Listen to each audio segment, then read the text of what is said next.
In finance and investment, as well as working life, principles point us the way to think better and to act smarter. In this video, you can see that Ray's roots run deep in China. Ray has pursued extensive charitable giving throughout China. Tonight, he is going to continue to give back to the Chinese investment community by giving us exclusive access to his new, not yet released second book of the Principles series. Now it's the first time he's revealing his economic and investment principles. And we couldn't be any more honored to have him here with us. Please welcome Mr. Ray Dario.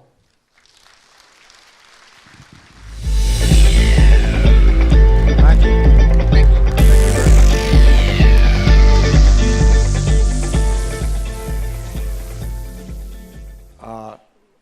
Well, hello, everyone. That clicker, thank you. You can't imagine what a pleasure it is for me to be here. I think you've gotten a little bit of a sense of my connection with China.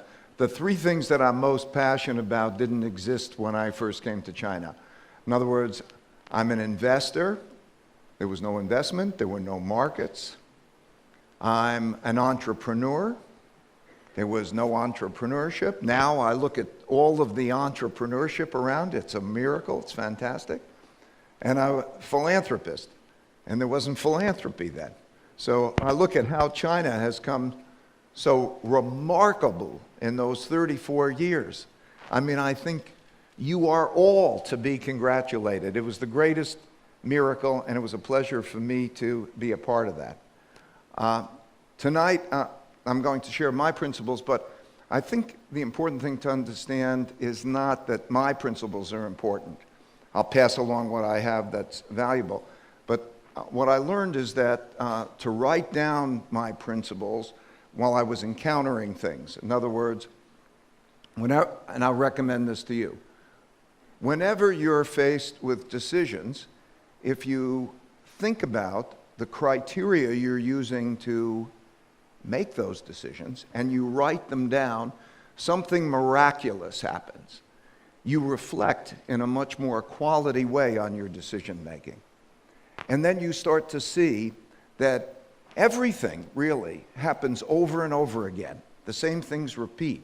And by having principles for dealing with those things and thinking what is happening is repeating in that way, life becomes simpler and easier for you because you start to see not just a blizzard of things that are coming at you, but you start to see them in categories and have ways of dealing with them.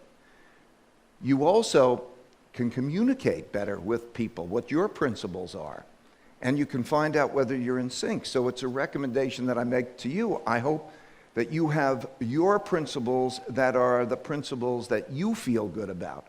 Each person has to have their own principles. So my principles are of secondary importance, but I do want to share them with you. The way the world looks to me is, there are all these dimensions to the world, and we have a glimmer into different pieces. There's physics, and there's parenting, and there's nature and DNA, and you can be an engineer or a scientist and so on. And so my experiences were in economics, investments, and work. So the principles that I'd like to pass along to you that were helpful to me were about those subjects, and that's what I'll cover tonight. Okay, I'm going to start off with life and work principles, and I'll pass along some thoughts. Okay, this is how life looks to me. I wanted to go after my audacious big goals, and on the way to my big goals, I encountered successes and failures, and I began to realize that the failures were my most valuable experiences, that learning comes from failures and reflecting on those failures. I developed a thought. pain plus reflection equals progress. And so I would learn, and I would try to think, how would I handle that the next time? So my failures, the pain, created puzzles that if I could solve the puzzle, I would get a gem. So my reactions changed. The puzzle was, what would I do differently in the future? And the gem was a principle for dealing with the future in a better way, and I would write that down. So I would learn principles, and then I would improve and change, and then I would go after more audacious goals, and I would do that kind of over and over again, and that's kind of what helped me. And so I started to think of evolution as being essentially a 5-step process. And in order to be successful, I believe there's 5 steps, 5 things you have to do well. First, you have to have your goals. And then on the way to your goals, you're going to encounter your problems, your barriers. And so you have to identify and not tolerate your problems. You have to get around your problems. And so in order to get around your problems, you have to do the 3rd step, which is diagnose them to find out the root causes of those problems. And in many cases, that root cause might be your own weaknesses, your own personal mistakes, or the weaknesses of others. Whatever the cause of that problem, you have to get at that root cause. And then, once you understand what the barrier is, you have to design a path to get around that. Step 4, design a path to get around it, to change. And then, once you have a design, you have to push through and do your plan. And so to me, evolution looks like that. And so I think it's true of almost everything. It's true. Think of a product. You have a new design and you're going after it, encounters a problem. If that's not well diagnosed and designed, it fails. BlackBerry, whatever. If it's diagnosed to the root causes and the design, it moves on. And so I want to take you into an experience that for me was a really life-changing experience. One of my most difficult experiences, one of my biggest failures. In 1980, 81, I had calculated that American banks had lent to foreign countries more money than those countries would be able to pay back. And I projected that we were going to have a major debt crisis. And that was a very controversial point of view. And what happened was in August 1982, Mexico defaulted on its debt. A number of other countries followed. And I thought that we were going to go into a major debt crisis. And I couldn't have been more wrong. But because I had anticipated the debt crisis, I was asked to testify to Congress. I appeared on the television show at the time called Wall Street Week. And I just want to give you a picture of that. So I'll take you into this video. 主席米歇尔先生，很高兴也很荣幸能够来到这里，检视我们的经济出了什么问题。经济现在处于低迷期，在崩溃的边缘摇摇欲坠。最近一篇文章提到你说，我非常肯定我所说过的话，因为我了解市场是如何运作的。我非常确定我的论点是对的。如果把企业的流动资金和全世界看作一体的话，目前资金流动性大幅降低，不可能让我们回到滞胀时代。What an arrogant jerk, right? Isn't he arrogant? Wasn't I arrogant? I couldn't have been more wrong. I lost money. I lost a lot of money. I lost money from my clients. I had to let everybody in my company go. I was so broke that I had to borrow $4,000 from my dad to help pay for my bills. It was an extremely painful experience. But it turned out to be one of the most valuable experiences of my life because it changed my way of thinking. It gave me a humility and a fear of being wrong that balanced with my audacity. I started to think, rather than thinking I'm right, I started to ask myself, how do I know I'm right? And so it prompted change. It made me want to find the smartest people I could find who disagreed with me. I wanted to diversify my bets. I started to deal with my risks, and by gaining that humility and having thoughtful disagreement with people, it helped a lot.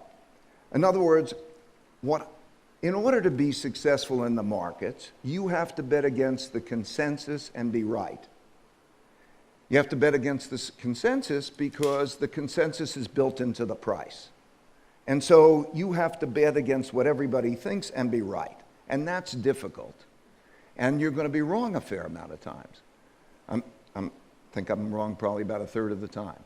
And I feel good about that. And at the same time, if you're an entrepreneur, you have to be an independent thinker and bet against the consensus.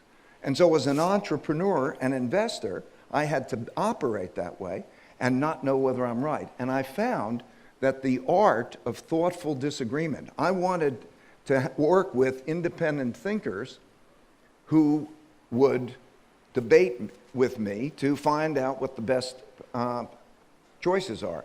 I think that one of the greatest tragedies of mankind is people who hold wrong opinions in their minds and act on wrong opinions because they don't put them out there and stress test them. So what I wanted was, and this is then the history of Bridgewater and what made it work the way it is, I wanted independent thinkers who also had audacious goals, and I wanted a way that we would have an idea meritocracy so that the best ideas would win out. They didn't have to come from me. And then I wanted to turn those into principles and decision-making rules, and we would have our successes and our failures, and then we would have our learnings, and we would evolve. And that has been the essence of whatever successes that we've had in that period. Okay, so what do I mean by to have an idea meritocracy? In order to have an idea meritocracy, which, by the way, is not just in a company, but in any relationship, you want the best ideas to win out, I assume. In order to have an idea meritocracy, you have to have three things. First, you have to put your honest thoughts on the table and have everybody put their honest thoughts on the table for everybody to see and to look at them. Most people find that very difficult to do. How difficult do you find it to put your honest thoughts on the table and have other people put their honest thoughts on the table? Think how much more efficient it is to get those ideas out there that way. The second thing you need to do is understand the art of thoughtful disagreement. In other words, look, if there's a disagreement, somebody must be wrong. How do you know that person isn't you? And so, to be able to have thoughtful disagreement in which there's curiosity and a civil conversation to gain the other person's perspective and raise your odds of being right to make a better decision. And then collective decision-making, high-quality collective decision-making is so much more powerful than any individual decision-making. So you have to have that thoughtful disagreement. And then, once you go through that, you still might have disagreements, and you have to abide by agreed-upon ways of getting past your disagreements. How do you decide? By the way, this is true in almost any relationship, right? Can you put your honest thoughts on the table for the other to see? Can you have thoughtful disagreement in which it's not emotional, it's curious, and you can improve your thinking together? And then in any relationship, when it comes times to make a decision, you have to have an agreed upon way of making that decision and getting past it. So that's what I mean by an idea meritocracy.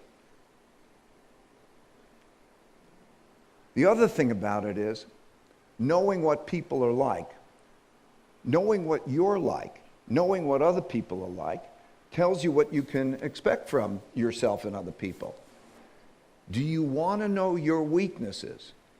Can you be open about other people's weaknesses and your weaknesses? Because there's a power that comes from knowing your weaknesses. If you know your weaknesses, you can get around your weaknesses. If you know other people's weaknesses, as well as their strengths, of course. So, do you want to know what your weaknesses are? Do you want to know what somebody's like? So, what I want to do is take you into Bridgewater for a moment in part of a meeting and give you a flavor of how that idea meritocracy works. Can you play the video? 美国大选的1星期之后，我们的研究团队举行了一场会议，来讨论川普的胜选对美国经济有何意义。很正常的，人们对这个议题，还有我们怎么样去看这件事情，有着不一样的想法。观点收集器收集了这些想法，这些想法总共可以分成好几十种。所以，当有某个人对别人的看法有想法的时候，他们就可以很容易地做出评估。他们会记下这些想法，然后给一个1到10的分数。举例来说，在会议开始的时候，一位名叫詹的研究员给了我3分，就是很差的意思，因为我的论点没有在开放性与独断性之间取得平衡。会议公开之后，詹对于人们的分析总结如下：在会议室的其他人各有不同的意见，这很正常。不同的人总是有着不同的意见，谁知道谁是对的呢？我们来看看大家对我当时的说法是怎么想的。有些人认为我说得很好，其他人觉得我说得很差。透过这些观点，我们可以探索在数字背后的这些想法，詹和莱利是怎么说的。无论他们在公司的职级如何，每个人都可以表达他们的想法，包括他们的批判性思考。24岁，刚刚从学校毕业的詹，可以说我这个 CEO 观察事情的能力很差。这个工具帮人们表达他们的意见，然后让他们从更高的一个客观的角度来看事情。当詹和其他人从提供意见变成纵观全局的时候，他们的观点就改变了。他们了解到，他们的想法只是众多想法的其中之一，并很自然地开始思考：我怎么知道我的想法是对的？这就像从一个维度看事情，变成从多个维度看事情，也把从针对这些想法的争论，变为找出客观的标准来决定哪一个意见是最好的。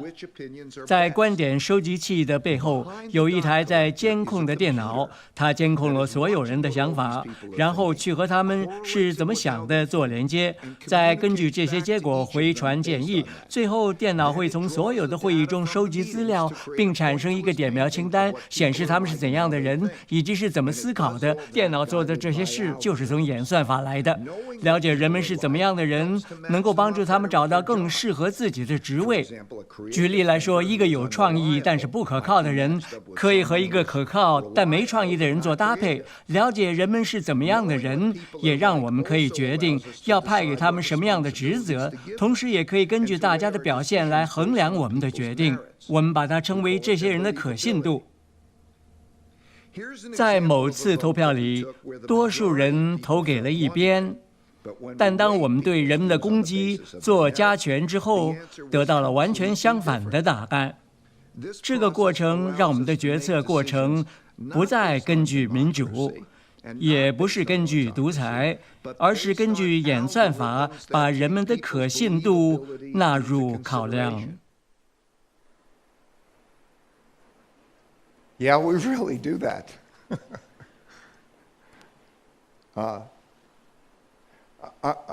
I also want to emphasize that when you write your principles down in writing, you can convert your principles into algorithms. And algorithms are just like words, except they're in computer. And then you can have the computer process your thinking. So almost all of our decision making in the investment business is made by algorithms that are these criteria. And when you go above yourself, like the screen describes, and you go above yourself and you think, what are our criteria for making decisions? And you do that in an idea meritocratic way, it brings the best ideas out and it produces that kind of leverage. Okay, so what are the barriers about doing this? We find that it's great for about 2/3 of the people, and about 1/3 of the people it's not for. And what is the big barrier?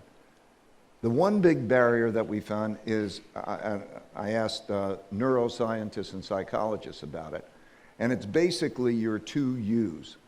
In you have in your mind, there are almost two yous. There's the thoughtful you that's logical and thinks, what do you want and what is in your best interest?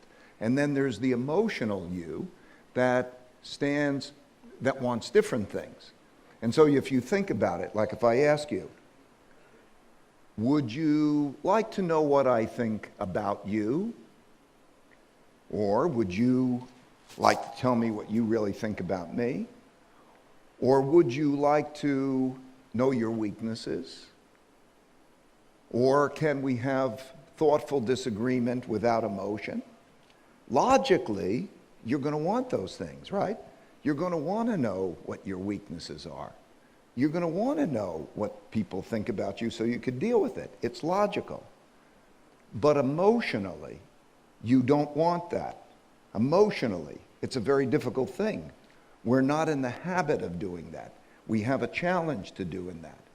And what you find is that there's an exercise through practice, because you're faced with a choice. Everyone is faced with a choice. Do you want to let those emotional barriers stand in the way of getting what you think is best for yourself? And that's the choice that everybody has to make. So, I'm curious. I'd like to know, as you reflect on this, think about it logically. You have in front of you, I think, a device that'll allow you to answer these questions. I'm curious. First question. Do you feel you have your own good principles that you clearly convey to others? Answer that yes or no. Do you feel that you have your own good principles that you clearly convey to others? I'm sure it's a degree question, but I want to get the synthesis. By and large, yes or no?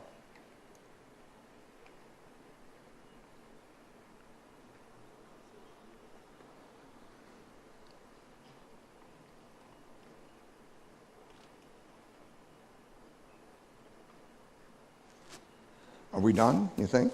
Okay. Wow, great, great. Do you think that's true?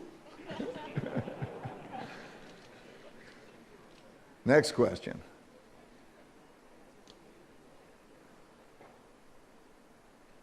Do you think you should have your own good clear? I'm sure 100% yes.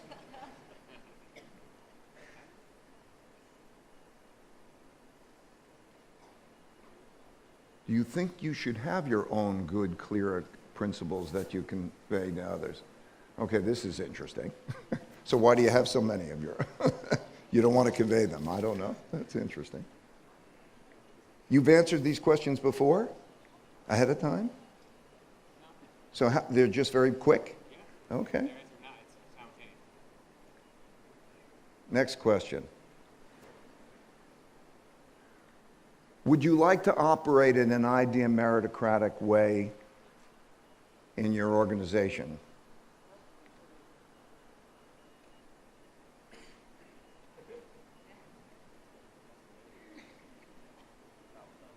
Wow, great.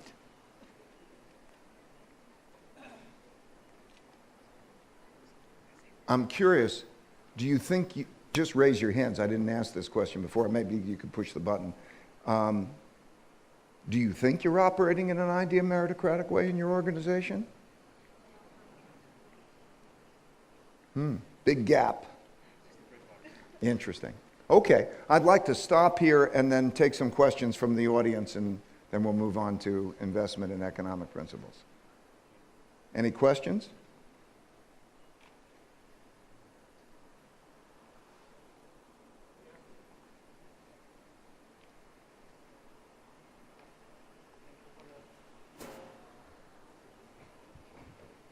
The quick question would be, Ray, in what kind of situations you would like to use such kind of the idea-oriented principle to make a decision? And in what kind of level? You kind of share the idea with a wider range of colleagues, or only like a selective, very senior management team only? So just the balance of just make it extremely transparent, and also the selected decision-making group. That's curious, as a decision maker. So I think for each of you, you have to decide what works for you. For me, an idea meritocracy, I wanted to encompass everybody. So literally, we tape everything, audio or visual tape everything, and we let everybody see just about everything so that there's no spin. That's how radical we bring the transparency, because that way everybody sees things pretty much that way. I want everybody to have what I want. I wanted to be able to make sense of everything. If you can't make sense of everything, you can't have a sense of ownership or participation.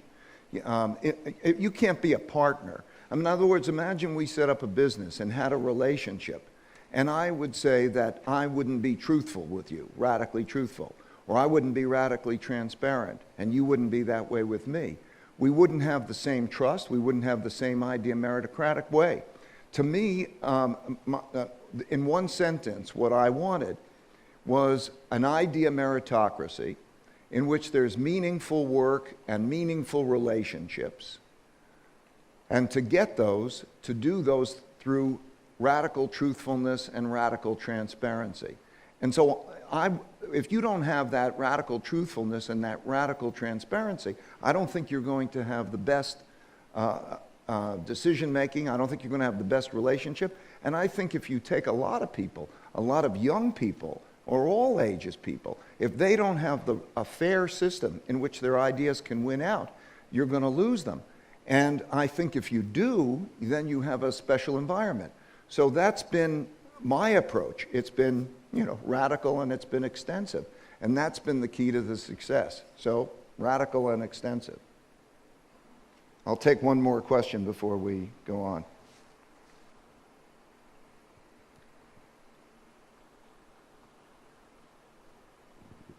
Okay, Mr. Dario, I really wonder how the real you, how do you overcome the emotional you and be the real you, and how does that influence your investment career or the life of yours? I think the first thing is that intellectually you have to understand that that's the barrier that you face, and then you say that you have to make the choice. It's like, heights get me nervous. And as an exercise, if I want to jump from a high place into the water, I, just as an exercise, force myself to do that because I think I don't want the barrier. I don't want the emotions to stand in my barrier. So I think intellectually, you have to say you're faced with a choice. Do you want to have that barrier, or do you want to break through that barrier? And like anything, it's behavior modification. It's a habit. You do a little bit each time, and then you build a skill, and then before you know it, you like it. Or it's like exercising, or any of those behavior modification things. You want to do it. Another thing that I've done that has helped me a lot, and a lot of people at Bridgewater do, is meditate. Meditation is just an exercise in which you repeat a sound, a mantra as it's called, and it gets you into your subconscious mind, and it gives you a general ease and a relaxation that allows you to have that calmness and reconciles your two yous. It helps to bring them in alignment. I found that helpful. But it's an exercise, and like any behavior modification, a little bit each time, over a period of time, it will change your habit. You have to choose the habits that are good for you, and you can develop those habits. So it's like that. Anyway, thank you for those questions. I'm asked also to cover my economic and investment principles, so I'm going to jump into that. First, again, my experiences affect my approach to everything. I think my experiences in the markets affected me. And then also my experiences in making mistakes affect how I approach the markets and the economy. And I would say things I've taken with me is to know how to deal with not knowing in an effective way. Whatever you know is only a small percentage of what you need to know to be successful. There's only a small percentage of all that valuable information out there that can be successful.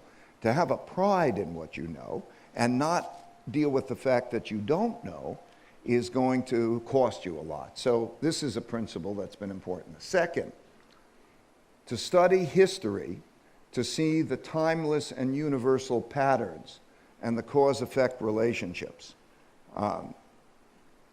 I've learned along the way that when I was surprised, I was often surprised because the event that came along was the first time it ever happened in my lifetime.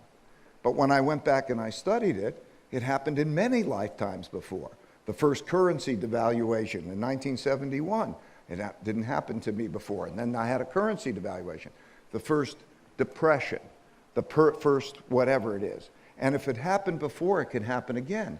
And by going through history and experiencing those things and understanding the cause-effect relationships to come up with timeless and universal principles has been very valuable to me.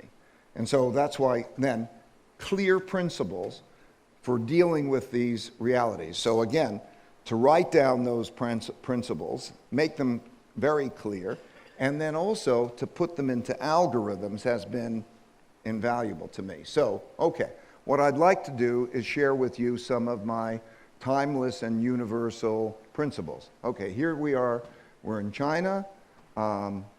You could go to any country, you can go to any markets, and there are some timeless and universal principles that I'd like to share with you. First of all, there are four big forces that determine the economy.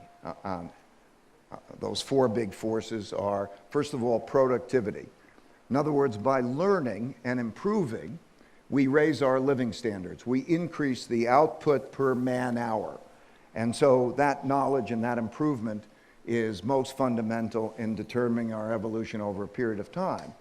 But around that are two big cycles, two big debt cycles. The first is a short-term debt cycle.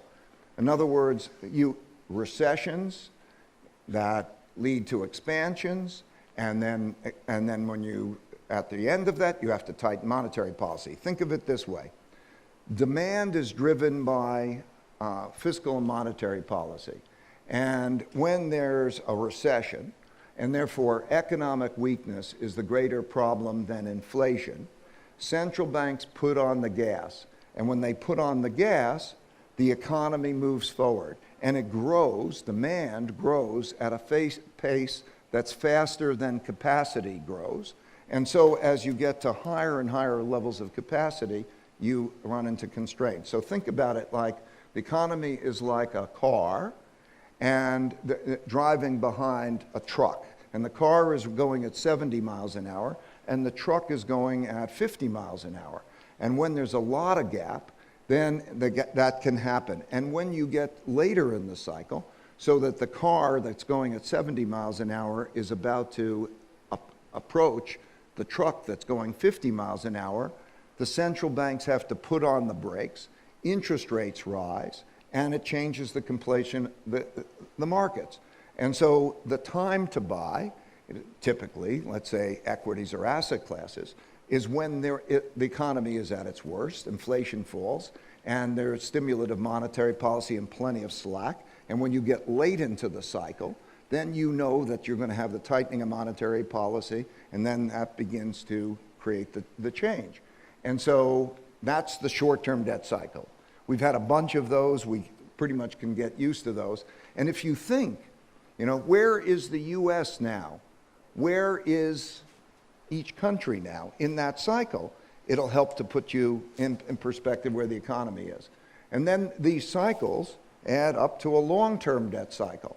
And the way that long-term debt cycle is, whenever you get into a contraction and they become stimulative, then the economy grows up and you raise your debt-to-income ratios, and the debt rises faster than income, and that can't go on forever.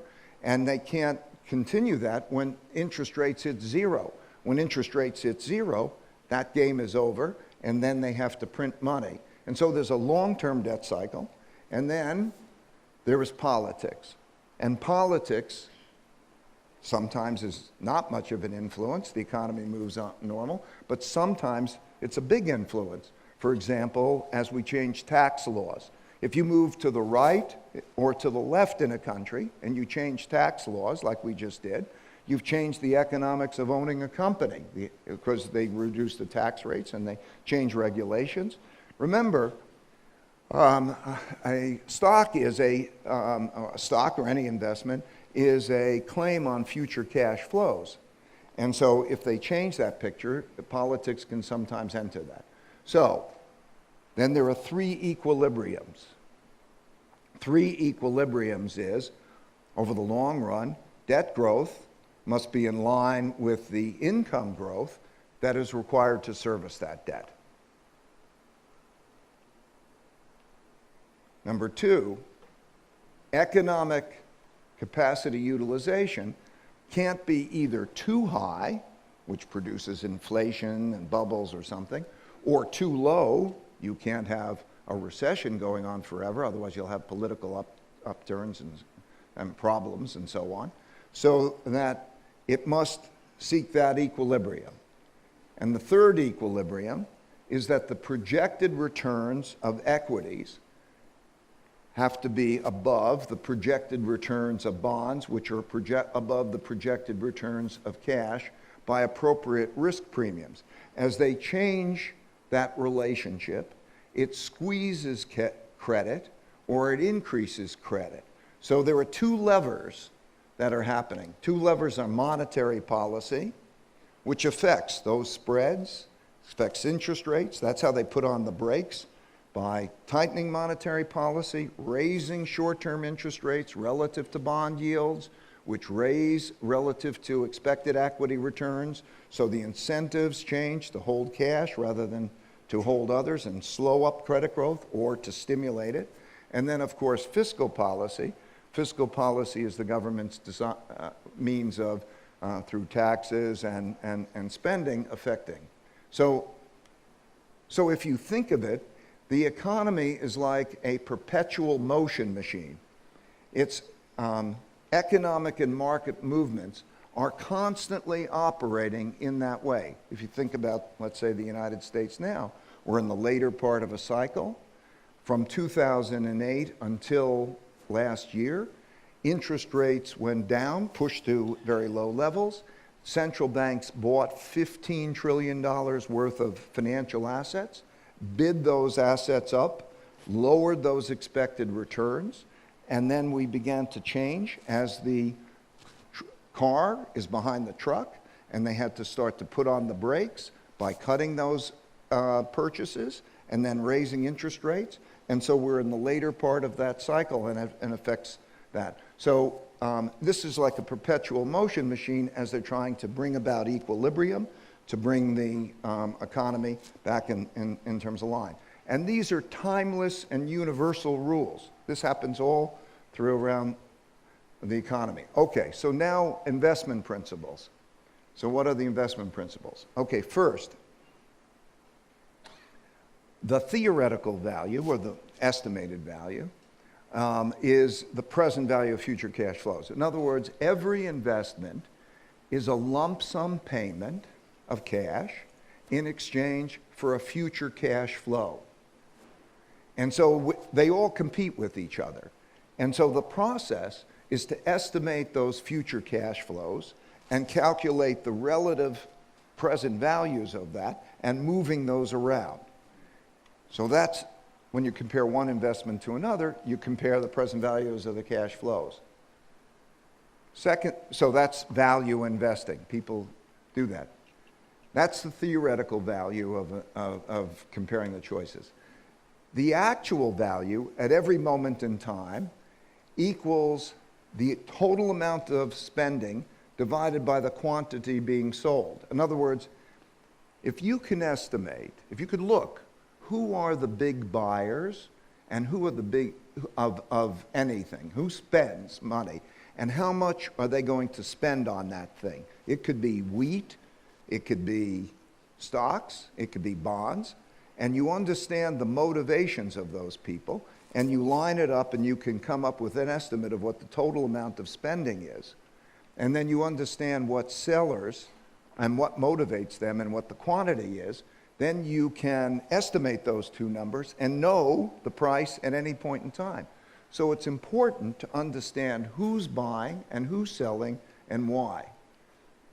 Third principle, asset classes, most asset classes, will outperform cash over the long term. However, the outperformance in the of these asset classes, stocks, bonds, real estate, some of these other assets, cannot be very positive for too long, because if it was very positive for too long, it would be easy. You just buy them, leverage up, and then you'd make a ton of money. So, and at the same time, they have to be better than cash because the central bank puts money on deposit and better uses of the money are used. And so that's the nature of asset classes. When you're thinking about what is a good investment, there is no such thing as a good investment. It keeps changing. So, and in terms of asset classes, there are three main drivers of the returns of asset classes: inflation, real growth, and real interest rates. Because think about it, it's those present values of the cash flows that drive it. Another key principle, and again, this is a principle based on uncertainty, is that diversification can reduce risk more than it reduces returns. So it can produce a much higher return to risk ratio. How you diversify your portfolio is more important than even how you pick the right investment. So understanding that is very important. Okay, next principle is think of every investment as a return stream. In other words, think of stocks or bonds, they go up and they go down and they move. And every investment is a return stream. And the return streams can come in one of two forms. They can come in the form of what we call betas. In other words, an asset class return. If you say, I'm going to buy stocks, a stock index, for example, that's investment in the stock market. That's the passive return. You hold it, you own it. They can come from alphas, and alphas are active decisions in which you buy or sell to other people who buy or sell, and it's a zero-sum game. It's like playing poker. So somebody's going to win and somebody's going to lose.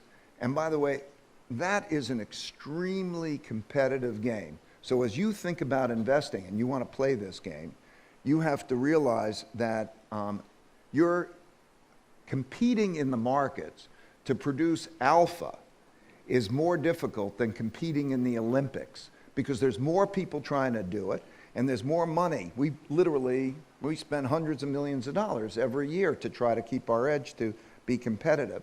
So for most people, the best thing is don't enter that game and to create a balanced portfolio. So the key to good investing is to create good portfolios of either your betas or your alphas. In other words, your passive asset allocation mix or your active mix. And so they can be risk adjusted, and the holy grail of investing is to have 15 or more good uncorrelated return streams. I'm going to touch on that in a minute. And then the next thing that I would say is an important principle is to systemize your decision making. Again, if you can write your investment decision and then test how that rule would have worked in all past time frames and all different countries to find timeless and universal rules, you know how your game is going to be played. So writing the principles down, your investment principles, and back testing them, and then putting them into portfolios is an extremely powerful way of operating. So this has been invaluable to us. We're just executing game plans that have been tested back, I mean, literally, in most cases, 100 years, all different environments, so that I know how to play that game. Okay, so I just want to go through this just quickly. So the theoretical value is the expected future cash flows. What are you going to get? You make your lump sum payment. What are you going to get? Adjusted for the interest rate, the discount rate. So you have to calculate the present value.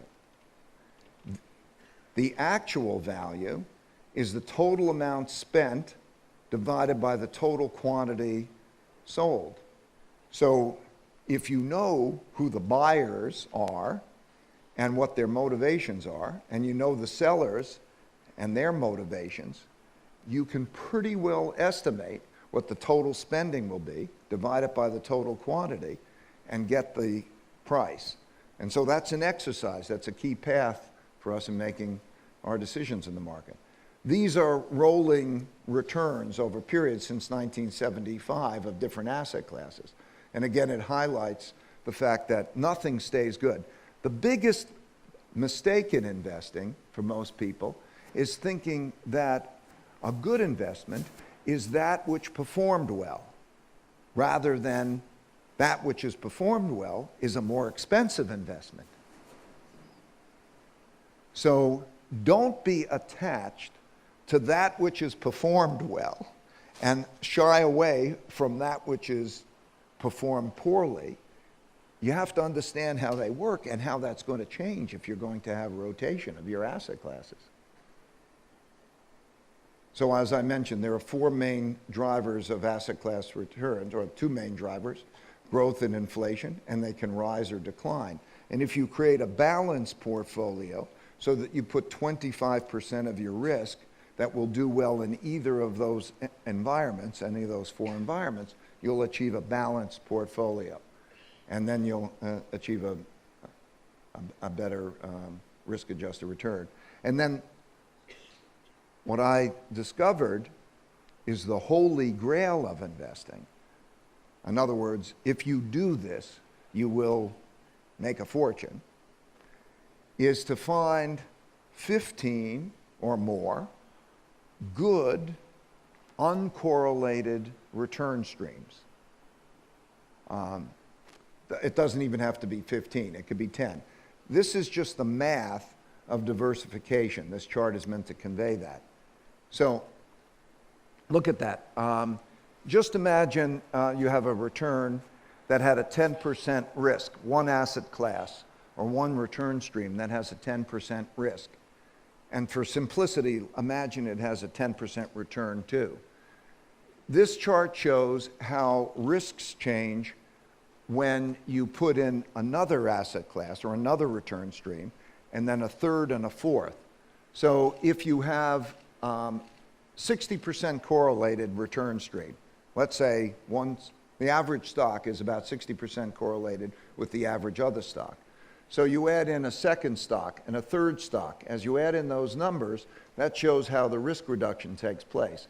And you could see that at about 5, you reduce your risk by about 15%, and you could add in 1,000 items, 1,000 return streams, 1,000 asset classes, and you will not reduce your risk much.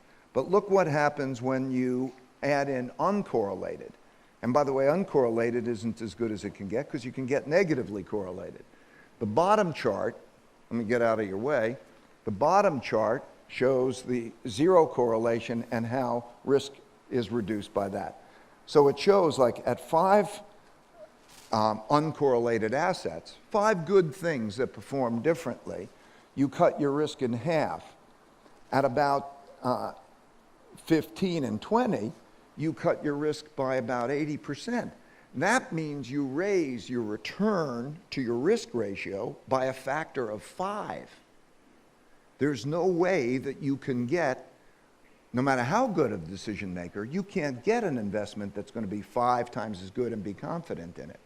So that's the power of diversification, and that's what I would consider the holy grail. Find 10 or 15 good, uncorrelated return streams. So, whether you're creating a portfolio of betas, in other words, an asset allocation mix, or a portfolio of alphas, that means all the different bets you're going to make, the key is to balance those well in an uncorrelated way. So that, in a nutshell, are my timeless and universal economic and investment principles. I'd like to now, I guess, step away, and we're going to take a break. So thank you very much.